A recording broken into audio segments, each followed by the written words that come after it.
against France as the countdown to the 2021 World Cup continues.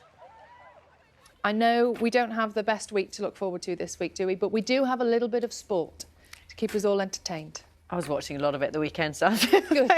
even though I thank you very much. Sport can continue, can't Yes. it, during lockdown too, so that's good news for some. So, life, something completely different. Yes. Completely different. Life on board the Trident nuclear submarines has been a closely guarded secret for more than 20 years. But now, for the first time on British television, cameras have been allowed on board. Broadcaster and engineer Rob Bell spent 5 days on board HMS Vengeance as it prepares for a new mission. The behind-the-scenes filming will make up a new documentary for Channel 5, and we can have a little sneak peek.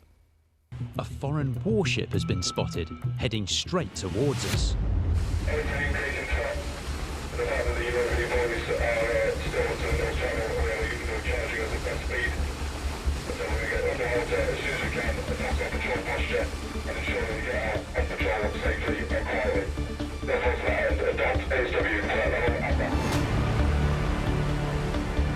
The executive officer is Vengeance's second in command. He wants to dive the boat. But this is real, this is genuine, this isn't a drill or anything, this is a foreign ship up there that there is a risk we would be spotted. Absolutely, and we don't want to be spotted on the surface. We want to be underneath the water where we can track her rather than she tracks us. We're not good on the surface. Where we are good is underneath the waves, where we can be quiet, where we can be stealth. The captain gives the order. Navigator, dive and breathe. XA. Captain, sir. Dive the submarine. Roger. Ship control. Diving now, diving now. Diving now, diving now. Oh, wow. Gosh, let's speak to Rob Bell right now. Morning to you. Absolutely fascinating for you to do this. Just give it. So that was a real life. That's what they had to do, and they're so calm. Just tell us what they're like. They're unbelievable. Good morning, Lou. Good morning, Dan. Yeah, absolutely. That was not long after I got on board, and I was already feeling extremely alienated. This was a very different environment to what I was ever used to. And suddenly that happens. And I don't think I've ever been in a more serious situation. It was very difficult to understand what I should be doing at that point. But the crew are absolutely unbelievable. During the time I was on board, the crew were being drilled and really put through their paces 24 hours a day to make sure that they were absolutely ready to then take up patrol of our nuclear deterrent at sea. And so there were being fire drills, emergency drills, casualty drills were happening all the time. And I've never seen a group of people work so effectively, so efficiently as a team. They're unbelievable individuals, so dedicated to what they do. Rob, give us an idea of what life is like on board then. I mean, I'd like to know about food, about shift pattern, about, how much sort of interaction there is, or people just, doing their jobs or resting and sleeping. The food, all the important stuff, Dan. Yeah, the food and sleeping and that. I mean, so the way that on board HMS Vengeance, the submarine I was on, there were around 200 crew on board. So, I mean, this thing is absolutely massive. In some spaces, it feels like there is a bit of space around you. In other bits, it feels like you're just always in the way and kind of ducking in the corner to let people past.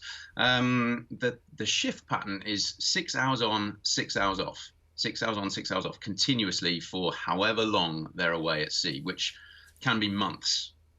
So in time off, I mean, it's sleeping, it's probably a bit of reading. They can watch. They've got some TV screens in there, not getting live TV, but they watch DVDs or whatever.